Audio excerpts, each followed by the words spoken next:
This is our sustainability spotlight for the month of October. A brief introduction of our topic. The late and great naturalist Barry Lopez wrote a slender volume called The Rediscovery of North America. He told the story of the violent incursion of Europeans on this continent, begun by the discovery of North America by Columbus. Followed for decades upon this discovery were the acts of criminals: murder, rape, theft, kidnapping, vandalism, child molestation, acts of cruelty, torture, and humiliation. I will not name the particulars, but they are noted in his essay. Instead, I'd like to share his reflection. What Columbus began, what Pizarro and Cortez and Coronado perpetuated, is not isolated in the past. We see a continuance of this brutal, avaricious behavior, profound abuse of the place during the course of centuries of demand for material wealth. We need only look for verification at the acid burn forests of New Hampshire or the collapse of the San Joaquin Valley.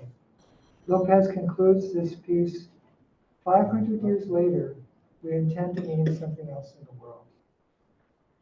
Our guest this evening will describe for us one of the ways that we can mean something else in this world. Specifically, how we can protect and restore the purity of our groundwater. Yolanda Hererra is a fifth-generation Tucsonian, a torchbearer for a family long committed. Since 1994, Yolanda has been involved with the Sunnyside Neighborhood Association, a group that is known for their action and advocacy. Right now, she's president. She also served on the city's Environmental Services Advisory Committee as a rep for Ward 5. For 22 of its 23 years, Yolanda has been involved with the Unified Community Advisory Board. This citizen advisory group is created to monitor, prevent, contain, and remediate contamination of area groundwater. She's been co-chair for the last 7 years. We'll proceed with question and answer. I will ask a question, and Yolanda will give us what she's got. Dan will monitor chat and maybe even a hand raised in your little Zoom window. And here in the room, it would be very easy for us just to raise our hand if we'd like to ask. Before we continue, I just want to make those two little corrections as far as, Sure. because UCAP's been around for almost 30 years. So I've been involved for 29. Sorry, those were the wrong one. I'm so sorry. It's okay. I sent you the corrections, but I know. so I've been community co-chair now for 13 years. Thank you. And involved for 28 of 29. Thank you, Yolanda. Sorry about that. And thank you for coming tonight. So let's hear what you got to say. How did you first get involved in the issue of water quality in Tucson? Well, that goes way back. I was not initially involved until 93, 94 time period. My dad is actually the one that started this whole path. We had a well at the end of our street. When he retired from the post office at age 55, he noticed that a lot of the mothers, because way back when the moms were stay-at-home moms and got together and drank coffee. But when he retired and stayed home, he found out, or he realized that a lot of our neighbors were getting sick. So he started doing some investigation. He partnered with Lorraine Lee, who was another advocate. They both traveled to Washington to bring this to light. And from there, it kind of took off. So we have files and files and files of my dad's initial notes. And way back then, it was before computers and phones and everything. So he just did a lot of his typing with 2 fingers and or handwriting. So those are some of the stories or some of the records that I have that the libraries don't have or the EPA doesn't have. So that to me is a treasure. I did not get involved back in '81 because I was I'm still a single mom, except now my son's 49, living on his own with his family. But so I was working 3 jobs at that time. So I didn't have time to get involved, do any of the testing when this all came together.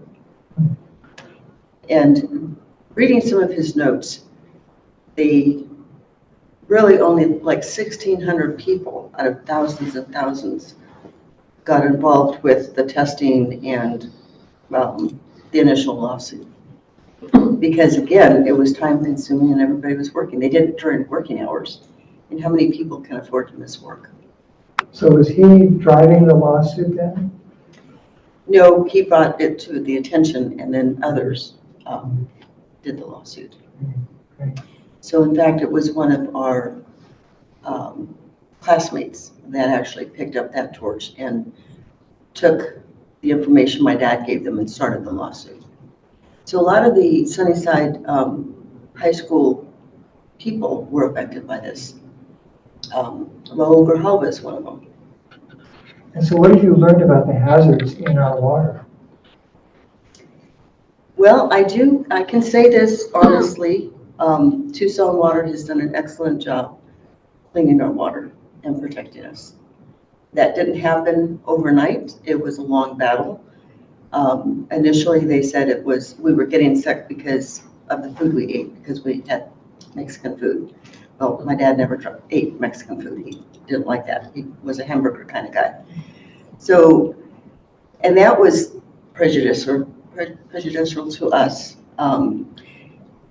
Just an FYI, the community was not strongly Hispanic. It was Anglo, way back when my parents moved in '52. Our housing area was developed and built for Raytheon. It was Hughes back then. So all of our neighbors were Hughes engineers or others that worked at Hughes. And It wasn't until homes became, and as they were able to move and afford in the foothills or wherever they decided to move to. But that's the fallacy that a lot of people don't understand. And that's one of the reasons I think that I am involved, is to correct all the misinformation that's out there.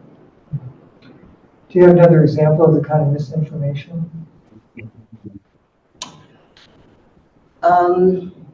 Well, we have people that are still knocking on doors saying not to drink the water, and that's not true. We're getting all of our water from Central Arizona Project.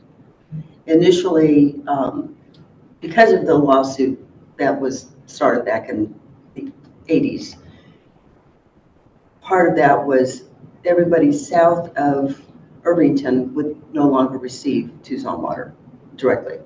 It came from CAP. So everybody then, once the plants got built to remove the TCE and 1,4-dioxane, it was guided up to Central Tucson. So there was a certain coincidence of the shift to cap water and the cleaning of the groundwater Yes, around the same time that those are happening. yes, And you're pleased with what Tucson Water has done, it sounds like. absolutely. They've been very open. We do tours of their facilities quite often. We've gone to their laboratories to see how much testing they're doing.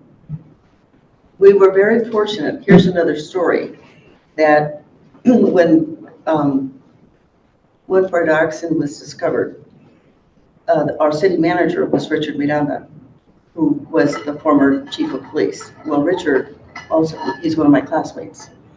So he was adamant about just building the AOP plant. He says, we'll worry about getting reimbursed from the government.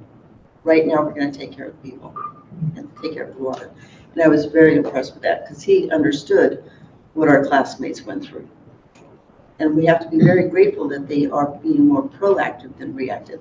Initially, it was just a knee-jerk reaction. You had all the stories out there that weren't necessarily true.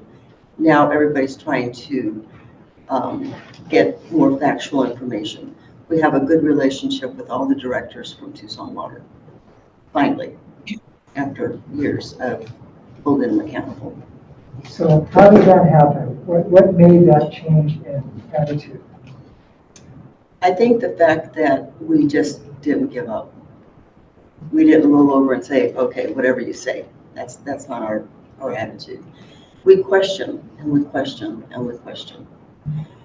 we've had a lot of different, this is one of the challenges. When we have our elected officials, when it first was discovered, everybody wanted to get involved, everybody wanted to hear a little bit more about it. We had more interaction with our elected officials. Now everybody thinks it's gone away, and it hasn't. So they're not at the table like they should be. And then when you do get new elected officials, like you get new water directors, although our water directors have been very good, they don't know the history. And they don't want to know the history. We need to get them to continue to be at the table, because that's the only way you're going to continue to make the changes, and to continue getting funding, and to continue to hold in the government accountable. Because otherwise, everyone in this room is going to continue to pay for those cleanups. So it sounds as though as long as the leadership is there, then they're the ones who can prioritize it. Correct. Okay, and every time you get a new director, you just make sure that they're informed. Yes. So is that sort of a policy of your group? No. It's more my policy. Okay. You know, because we are very fortunate that we've been around almost 30 years. And according to the EPA, we are the strongest, most active community advisory board in the United States. That says a lot. I've done some research on others in areas where they only meet once a year. We were meeting monthly, but since the progress now, you can see the progress, we've made a lot of progress on cleaning the TCE in 1 4 hours. So it wasn't necessary to meet every month. So then we went to every other month. Now we're doing quarterly. So that in itself is a plus. Did you want to show us anything about the progress that's been made? Well, this original map shows what the plume looked like years and years ago. I think this particular map is probably 13, 14 years old. And I'm in charge of making sure that it comes to all the meetings. One of the contractors, I wanted my own map, and they go, well, we'll just lend you this one, but don't destroy it. So that's why the initial plastic is still around. So then we pushed for another new map showing the progress, because this is the one that I take when I do resource fairs, but this doesn't really show the positive. So the lower map shows how the plume is reduced. So what is the black line showing what the That's the outline of I see. Okay. the affected area. So what is the violet or the lavender, whatever? What is This was the TCE. That's TCE plume.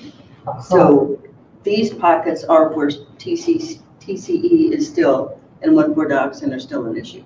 So what you're saying is you have all this lavender with that long sort of amoeba-like lavender, and that was the plume, and now we're just down those little green ones. Right. So that's huge.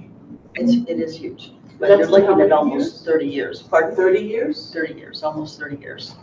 So it looks huge, but when you're thinking 30 years, how much longer is it going to be before it's actually clean? And now we're faced, and we're fortunate with Tucson Water, again, they're doing a lot of testing, so they're finding new contaminants and they're responding to that. But again, they have to wait for the government and EPA to set the rules. Okay, and so an example of the new contaminant is PFAS? Yes. And did they not set some rules about PFAS and recently we changed it? They are changing those rules, but the way the government works, if you look at how many years it took for TCE and the EPA and the United States government to set rulings and to bring monies to clean it. When 1 4 dioxin was discovered, it took another 15 years. So we're already 10 years into the PFAS. We're just barely making headway. And the goal is of course to get all these chemicals out. Correct. Is there any kind of an inventory of where this PFAS has been found? It's primarily around all your military bases and airports. because of the firefighting foam. But there is a map that Tucson Water has online that you can see that actually shows all the production wells that have been shut down due to PFAS detection. And they are pretty much scattered, so it's kind of weird. It's spotty. So like there's some up near Marana. I guess that's coming from the concrete plant. I'm not quite sure where the stuff from Marana is coming from. There is a bunch around Davis-Monthan. There is some around the airport. They found it in the same plume as, in fact, that was where they first identified it, was in the same water they were treating for 1,4-dioxane and trike. So that was the first place. And then as they started checking all the other wells, it's just spotty around the various production wells, which shows that it's not all connected. There's like lots of little pockets in our aquifer. And so there's some of it's likely contaminated. a bunch of different sources. Yeah. Yes.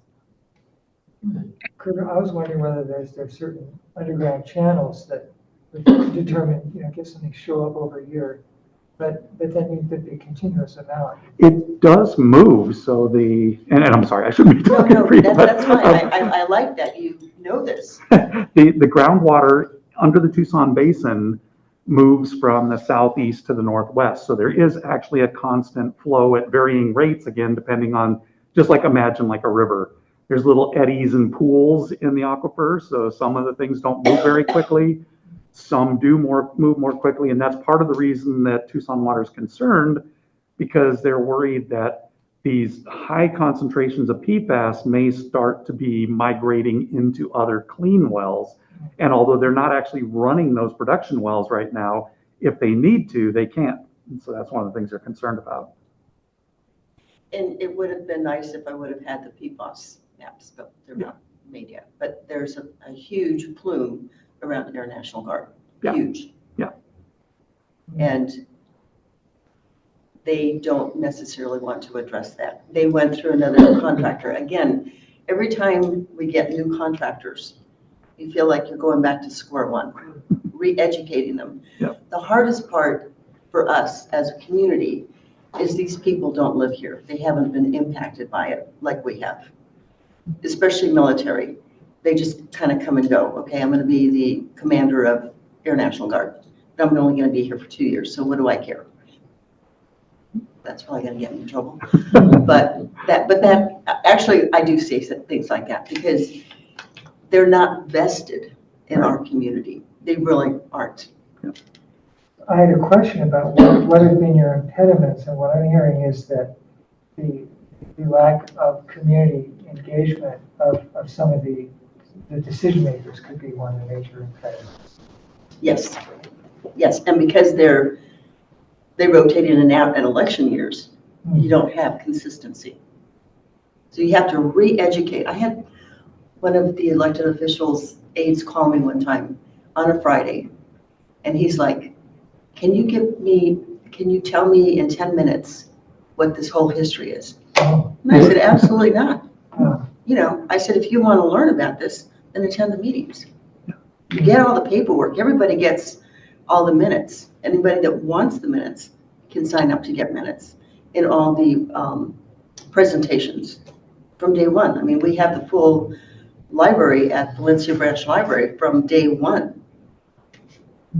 So it's... Of which group? Pardon? Of which group? What are these minutes of? Oh, of the UCAP, Unified Community Advisory Board. And a little bit more of the history and talks about the meetings. And that's what this is here. This is a listing of, and this is old. So I'm currently working on updating this for, excuse me, for Tucson Water. You can see it's almost 10 years old now. So my task from Tucson Water is to find every one of these people, because what I want them to do is put like a little star that person has passed, which is very difficult and emotional for me, because we have the ability to have 20 UCAP members at the table. We currently have maybe 10 to 12. When you've got a community advisory group that's been around for 30 years, they're going to age out and they're going to pass on. We've lost quite a few. I was working on it for a while until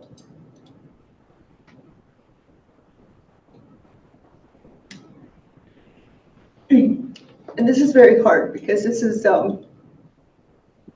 very emotional for us that have lived or struggling to live through all the deaths and all the illnesses from the TCE, and then you're hit with another one, and then you're hit with another one. Ideally, we'd like the government to do a study on everybody that used to live there that moved on. How many generations are they being affected? I know at least 3 to maybe 4 of ours have been affected, even though people say no, it's not. My family alone can prove that it is.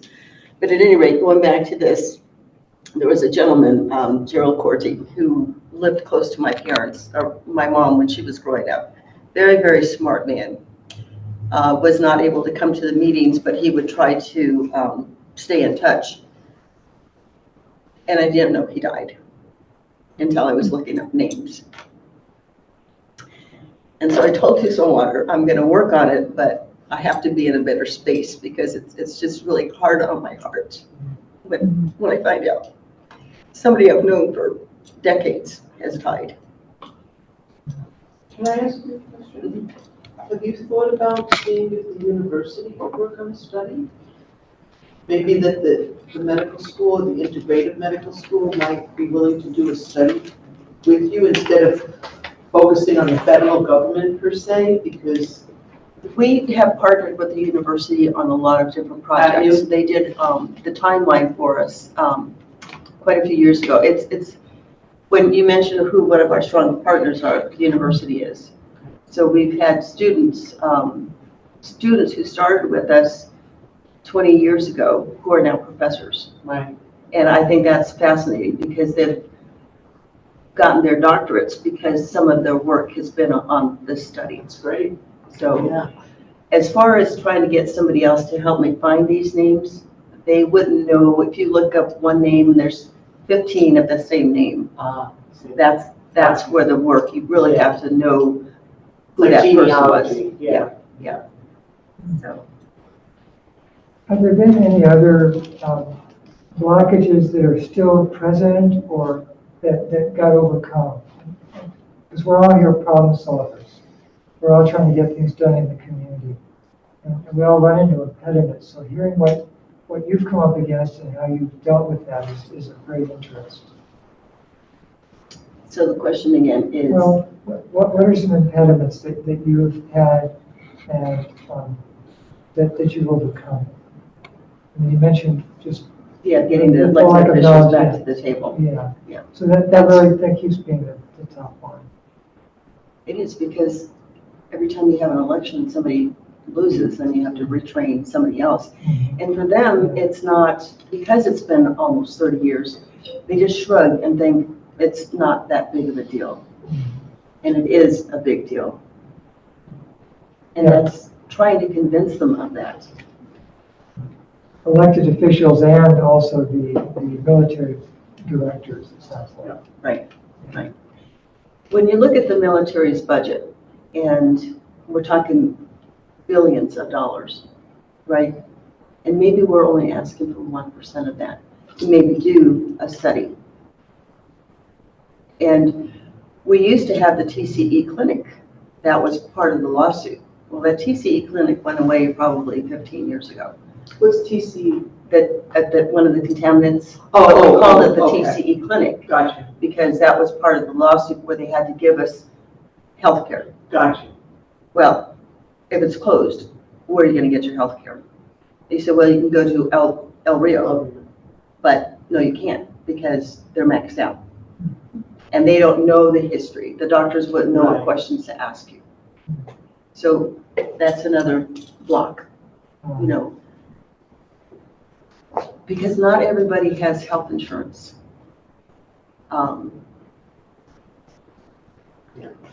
And you have to get checked because there are so many, breast cancer for one, can be related to TCE. A lot of my high school classmates, we just had our 52nd reunion a couple of years ago, and we ran the list of people who have passed. And here's where I tell people, that shows you that it's not a Hispanic issue, because all of my classmates were Anglo, and they're gone. So you've made reference, so breast cancer is one of the possible disease outcomes. What are some of the other illnesses that people were getting? Illness, well, my mother had a rare cancer. She got it when she was maybe 60. The cure for her is what eventually killed her. But she at least lived another 30 years. So the other cancers there are cancers in men. My brother now has lung cancer, but I don't know, that's where the study, we need to get that study to find out if that is a cause of that, or is it a cause of his tour in Vietnam. My younger sister has breast cancer. My other sister had developed a uterine cancer. So where does it end? But if you don't have that study of what so many of them passed from. We had a professor that came to one of our meetings, not our meeting, but the tech meeting with the EPA and all the probable responsible parties. And he tried to tell the group, and I was told I couldn't talk at that meeting. So he said, we did a study on chickens. So we had the chicken, they had the egg. They never let the egg grow, so how do they know it doesn't go for generations? When you kill the egg. See what I'm saying? Yeah, we have a contaminated chicken, we've got the egg, but they didn't let the egg hatch to do a study on the next generation. So you can't tell me it's not generational. My family can prove it is. But nobody hears that part. Nobody wants to hear that part. So that's called hand-me-down toxification. And what do you think it would take to get a study done on that? Money, awareness, advocacy, have somebody listen to what we want and do something about it. I mean, if you were in that area and you moved to California, we're not going to know what your family diseases are, what you took with you to California, what generations were impacted. We're talking mothers. My childhood friends' moms passed away at young ages. They weren't even 45. Down the street, you can see. And again, we were the only Hispanics on that street back in the 50s. We did have a question in the chat. Are you aware of any other diseases besides cancers that are caused by the contaminants in the water? Not specifics. I don't have a list offhand, but it's something I can find out. Yolanda, you say this yellow dashed area is the current boundaries of the current, I guess, testing. And is there any indication that people living in that 5 parts per billion area well, they're not getting this water anymore. So, okay, since they stopped providing water from the local area, have children been born, and is there any indication that their rates of illness have gone down significantly? That's part of the study that we want done, because we don't know. Okay. I mean, my nephew lost his one and only child. His wife lived in the area before they got married. But because there's not a study, we don't know what the baby died of when they moved to California. So again, people were exposed here way back when. Again, we haven't been exposed since when they shut the wells off in '81. Well, that's That's when they shut them down?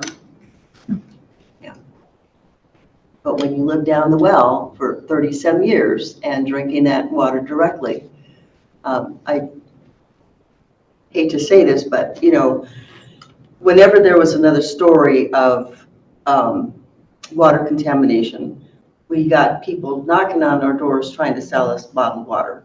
We don't know where the bottled water is coming from. They're not testing it. We know that the city of Tucson in our area were not delivering that water to us. But because the story and everybody's about making money, they come knocking on the doors. And so it's very hard to fight with a salesperson, right? Because they're very driving. So this guy knocks on my door. He wants to sell me bottled water. And I just said to him, you know, I'm single. I glow in the dark. It makes it easier for my boyfriends to find me. He was like, he went away. So for me, you have to have some sense of humor. Yeah. Because otherwise, you're just going to be crying all the time. And it's hard enough when I do these talks, and even doing the story with Tony the other day, it was just, it's very emotional. Mhm. It's very emotional. So, And we don't know how much longer it's going to go. I don't know if my grandchildren are going to develop something down the road. Because, you know, it was in my system. I had my son, it's in his system. You know, they had a baby, is it in their system? That's why the testing is so important. We don't want to be blindsided. You know, let's be more proactive. Let's find out if there's some other diseases that we can prevent, like breast cancer. Or all the other cancers that have, lupus is one of the other issues. Right. Lupus is huge.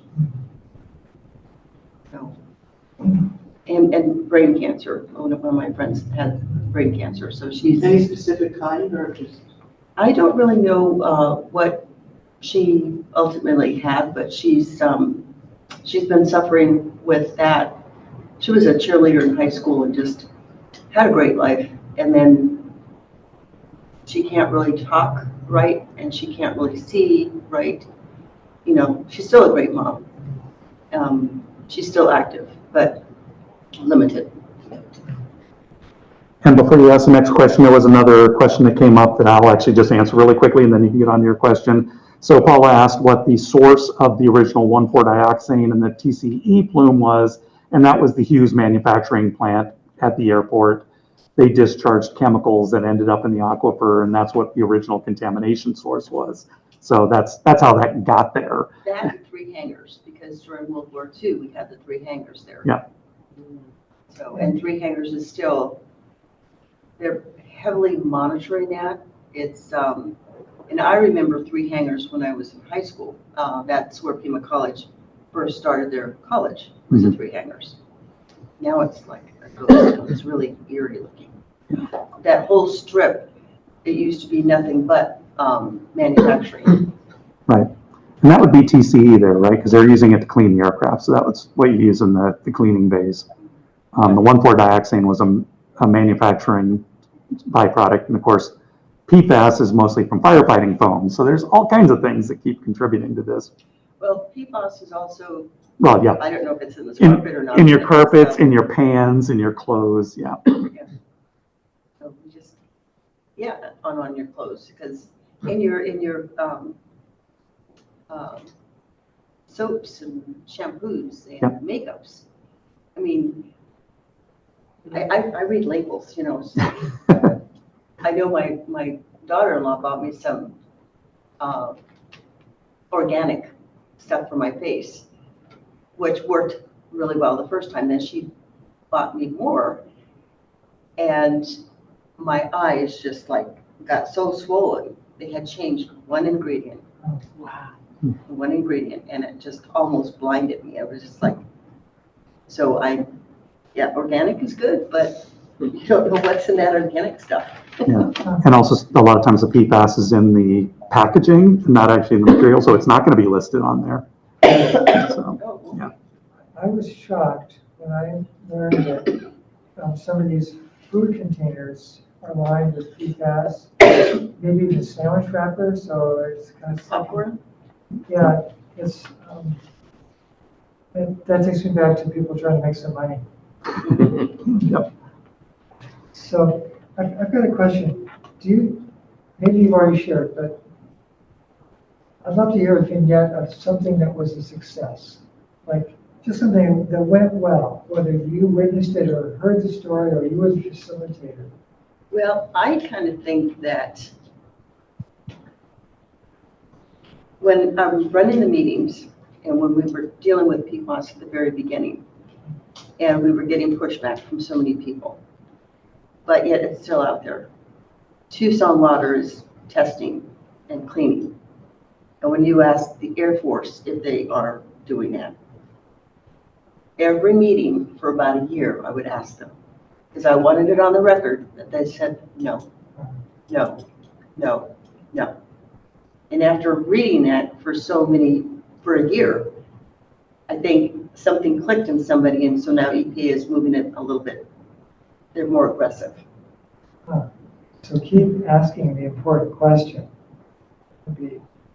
Yeah, so they would do a presentation, because we have presentations from Tucson Airport, Air National Guard, Air Force Plant 44, of course, Tucson Water. And when you physically ask them, are you testing? And I know the EPA co-chair would be a little bit miffed at me for doing that. But this is my community. I'm going to hold everybody accountable. And so you see it in the minutes. No, no, no. I don't care if they got tired of me answering or asking that question. I was going to continue. All right. Thank you for that. I think we could all benefit from that. Pardon? I think we could all benefit from that practice, asking the important question. What do you think are the next vital steps that any agency that's signing on right now should take? You said we should get the study done of generational transmission of these disease patterns.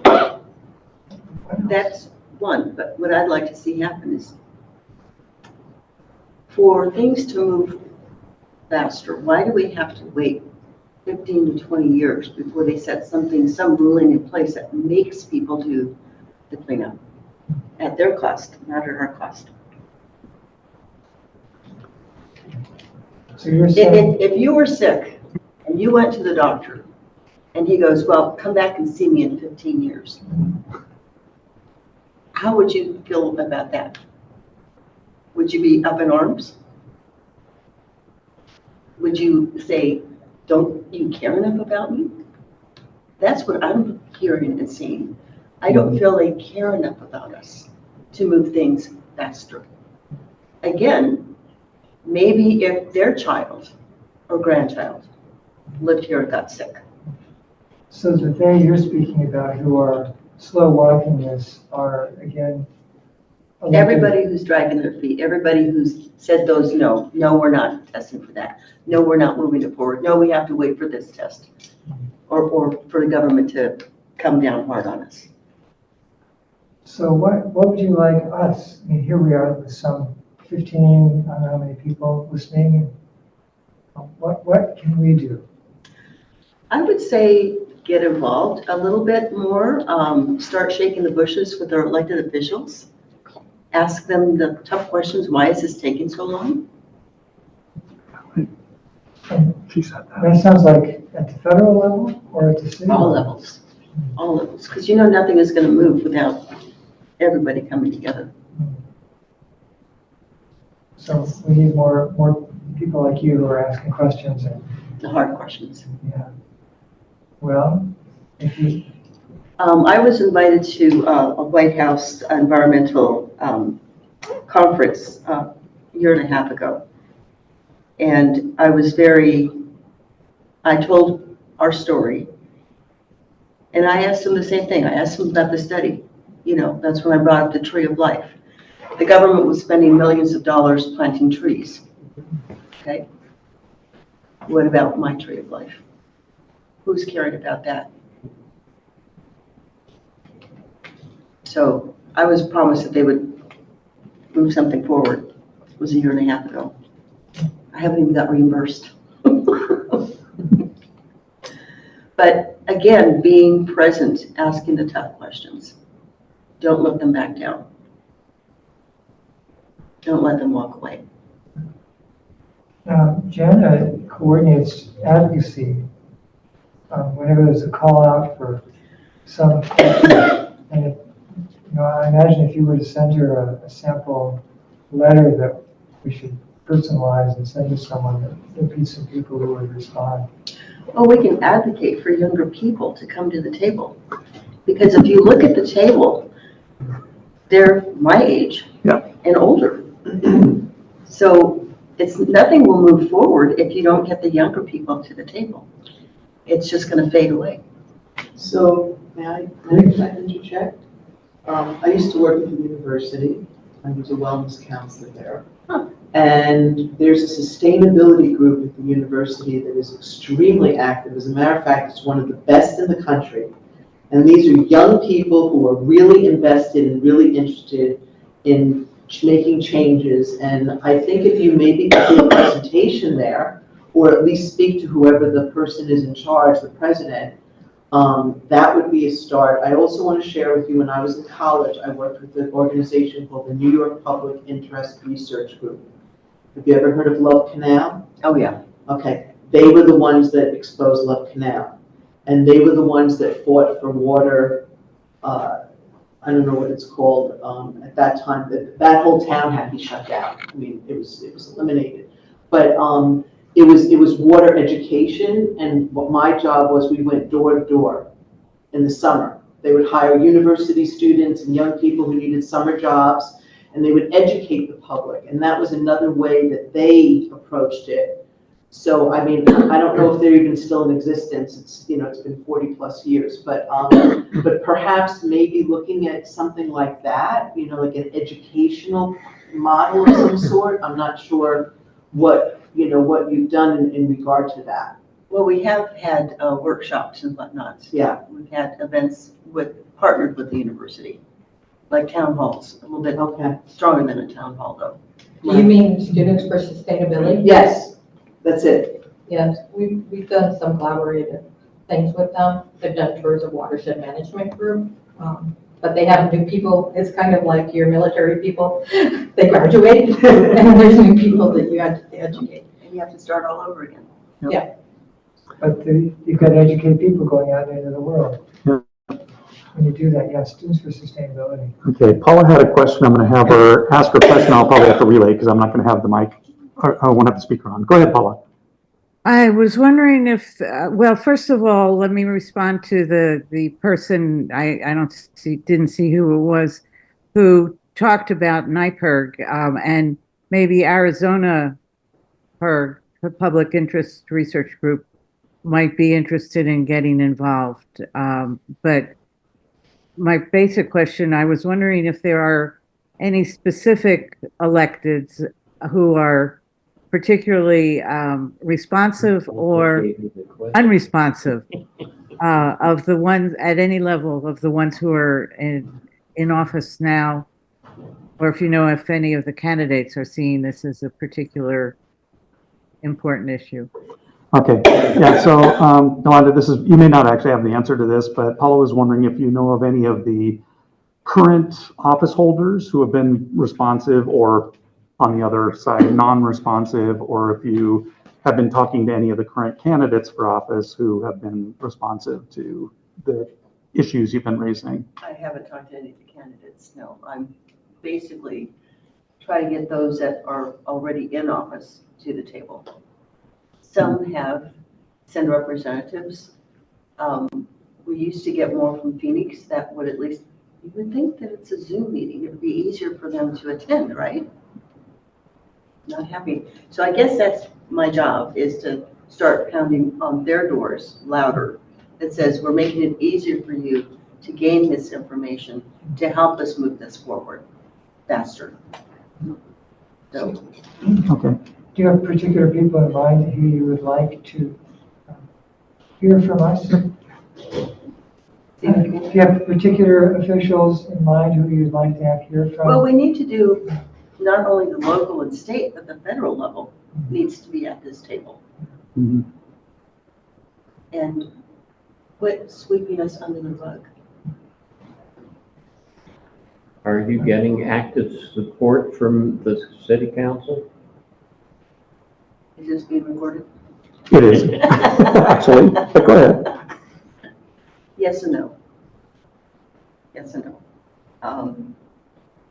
They definitely can do a better job at sending representation to the table. It's been frustrating from my side, even getting, so when they want something, it's Yolanda, when I want something, that email never gets answered. We have some offices that do a good job about sending representatives. Ward 6 was one of them. I don't know that the current council person is sending anybody or even attending on her own. But Stephen Steve, Masachik was, yes, he was really into Yeah. this. He was, Yeah. said that it was their responsibility to pay it, not for the Tucson, the citizens of Tucson. it's difficult getting, yeah, he was good because he made sure that somebody, the thing is, it wasn't even his areas that were affected, but it does affect everybody. Just because you're in a different ward doesn't mean you don't come to the table. If you're representing your city correctly, Right. and that goes city, county, we're trying to get the county back. We've had a lot of shifting over the last 30 years, almost 30 years with, I'm very fortunate and very honored that I'm in my 13th year as a community co-chair. We've had people not do such a great job.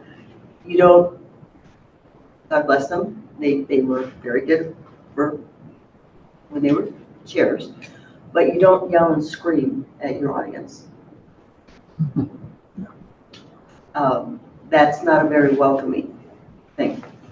So we try to honor everybody that comes to the table.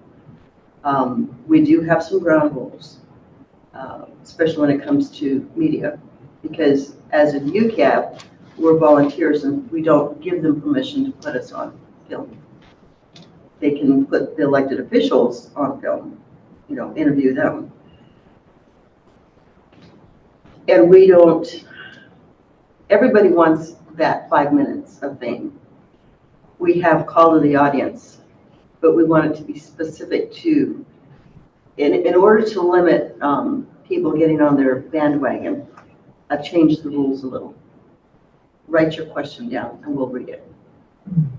Otherwise, the meetings are going to go well overboard. well, I've experienced that not everybody remembers the difference between a question and a statement, and so it makes a lot Very of good sense. point. They don't, yeah. It's like, so what's the question? Yeah. And they never have one because they just want to be heard. Trace?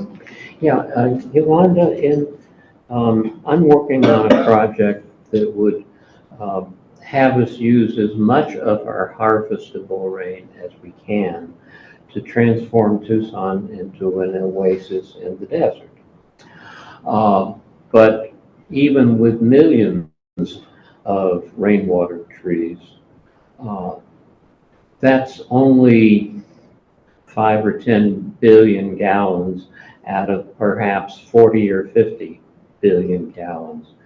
And what you have to, we're going to have tens of billions of gallons of water we can't use to create this oasis. And either we store it or we lose it. So the question is, I only know of one technology to do that, and that's a thing called a dry well, which is where you put stuff into. And so your concerns about the groundwater pollution are going to be a real big issue in terms of whether that's feasible to do. Do you have any thoughts about what we would have to do to make sure that it was feasible to protect the water supply and still recharge a lot of water into the ground? Well, I worked with watershed management when they were years and years and years ago, and we did a lot of neighborhood improvements. I think if they worked with Tucson Transportation as they're improving streets, widening streets, they need to capture that water and put trees along those pathways. We've recommended that many, many times. Well, that's the billions of gallons that would be required to transform Tucson into an oasis. But beyond that, there's tens of billions of gallons that also runs off, because that's basically the first 3/4 of an inch of all rains is that many billions of gallons. So we've got tens of billions of gallons more, and I think the only thing we can do to be able to use it is to store it. And that has to be in the ground, because nothing else is close to being So maybe affordable. capturing when we have the Santa Cruz flooding. I'll just say for the record that the dry wells are not part of the official Sustainable Tucson concern through the Water Committee. So it's a live issue for Trace, and it's not being considered right now by the organization. So, but what you're saying about the extra water is that, well, I'm not sure. There's a question about where the extra water is going to go. Well, it's capturing the runoff from the streets. Right. Was one of the suggestions that we had with Tucson Transportation. Is the question, And it is happening. is the question that if you put these dry wells in, could they be contaminated by these pollutants? And for just runoff. So in other words, I guess, are the streets going to be a source of pollution because there's oil and gas and stuff? Absolutely, E. coli and everything is, but I don't want to put you on the spot as an expert on that, because that's something that I don't think there's anyone in this room that can actually answer that question, but certainly I would be concerned with the contaminants. It's one thing to put them into a street-side basin and water a tree that can filter those contaminants and actually even take advantage of the hydrocarbons, and another to use dry wells to help to inject water into the aquifer, even if you do have a layer separating it, because we already see these plumes came from groundwater that was discharged on the ground and polluted the aquifer. The PFAS plumes came from groundwater, surface water that infiltrated into the aquifer and polluted the aquifer. So we have to be super careful when we drink our groundwater Absolutely. that we don't introduce new pollutants. Though the original thing was probably a million times the concentration that will get off the streets. So it's an important issue. This gentleman had a question.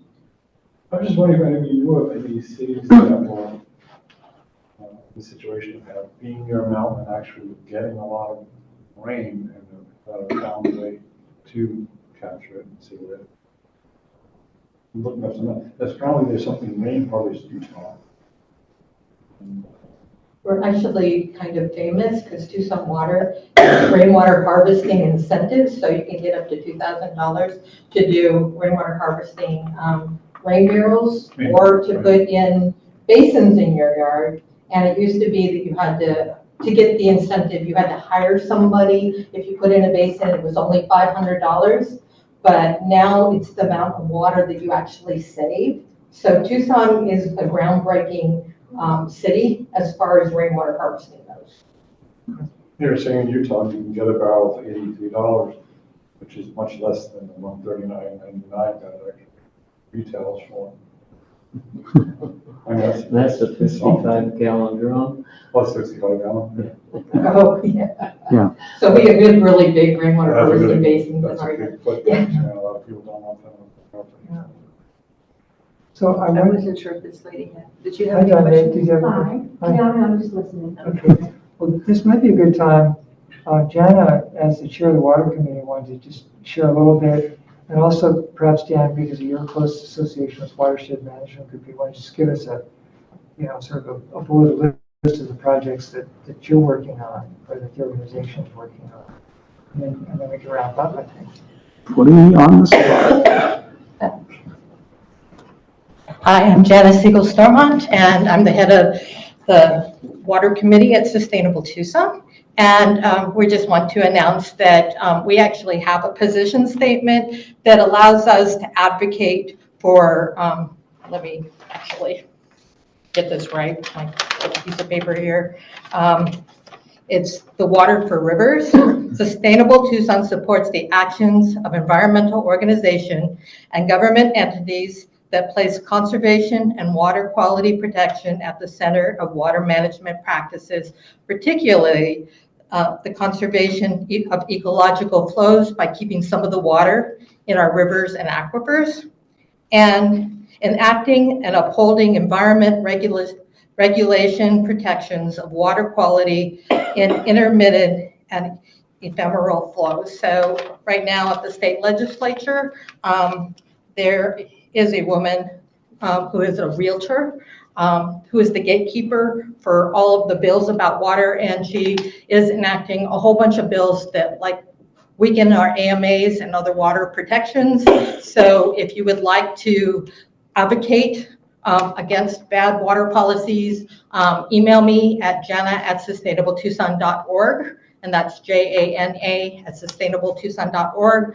Because what we do is we have requests to speak actions, and when she has these crazy bills, we say no.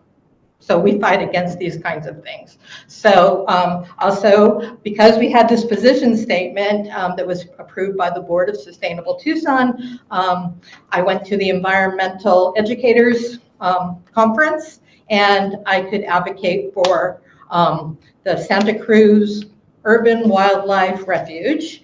And so I have been like making speeches at Watershed Management Group and at different places, asking people to advocate for that. And you can go look up the Santa Cruz Urban Wildlife Refuge, and you can say, yes, I support that, and that will be really helpful. Or you can leave a message of why you love the Santa Cruz River. So that's what we're doing right now. It's the Water Committee. Also, let me know if you'd like to join that, jana@sustainabletucson.org. Yes. Which website do you go to put in your signature on supporting it? I don't know. I think you No, can just I thought- Google the Santa Cruz River Urban Wildlife Refuge, and you will find it. And I don't have that off the top of my head. But anyway, thanks. Paula has a question for you. Don't run off No, yet. it's Yeah, go not a ahead. question. It's, yeah, the best So thing thank you, Jen, for that. finding And the also, the petition. I understand that the board signed that. Okay. too. What was that, Paula, as far as signing the The petition? best thing for finding the petition, as Jana said, Santa Cruz River, I think there's a few other terms, but if you just put in Urban Wildlife Refuge, Yep. it'll come up with their website, that there's a link to the petition there. And it's also in our newsletter at the very end, there is thanks to our speaker, because we had a speaker about the wildlife refuge last Right. month. And there's a link to the petition in that article as well. Okay, great. Thank you so much, Paula. Yeah, and it actually looks like Laura may just thrown it in the chat for those of you online. So I think that may be the right link as well. Right. So, but I think Stuart wanted to say that different organizations signed on, and the city actually just signed on in support of the Santa Cruz River. It's Urban National Wildlife Refuge. Yeah. Anyway, and so did Sustainable Tucson's board signed on to that as well. So we're hoping, Yolanda, you will also give us a chance to, if we have a petition that's on behalf of your program, we'd like to know about it. Sure. Appreciate that. Yeah. Thank you. Okay. And let's see, was there anything else? Well, yeah, let's look again what you're doing. What are some of Okay, the let me pieces see. of- I don't know, oh yeah, since that went out of focus since Jana moved, but all right, Stuart, you're gonna put me on the spot. See, Stuart actually wanted me to talk today and I didn't do it, so I'm gonna go ahead and talk really quickly now. So I'm Dan Stormont. In addition to being Jana's husband and being with the Water Committee of Sustainable Tucson, I'm also a longtime docent with Watershed Management Group. And so one of the things, I mean, there's numerous things that Watershed is doing, and if you really wanna see all the various events and initiatives, I would recommend you just go to watershedmg.org. That's the website. The event calendar is on there.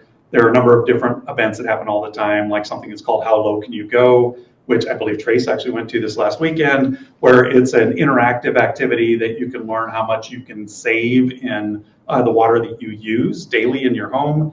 There are also guided tours. There's a Family Saturday for those of you who have some youngins around. You can bring them down to Family Saturday. This month it will be about building rain gardens. And one of the things you can do is get a rain garden kit. So you'll get a zine that tells you how to build a basin, and also you'll get some bunch grasses, some shrubs, and a tree to put into your basin, as well as a bag of mulch. So it's all the stuff you need to build your own basin at home. So that will be the third Saturday this month. It's always the third Saturday. There's also a number of initiatives going on. There's the Cool Tucson 5 Degrees, which is trying to, along lines of what Trace was saying, is trying to encourage tree planting throughout Tucson to help cool down the urban heat effect. So we're trying to avoid all of that bare asphalt and concrete that is just making everything so very hot here.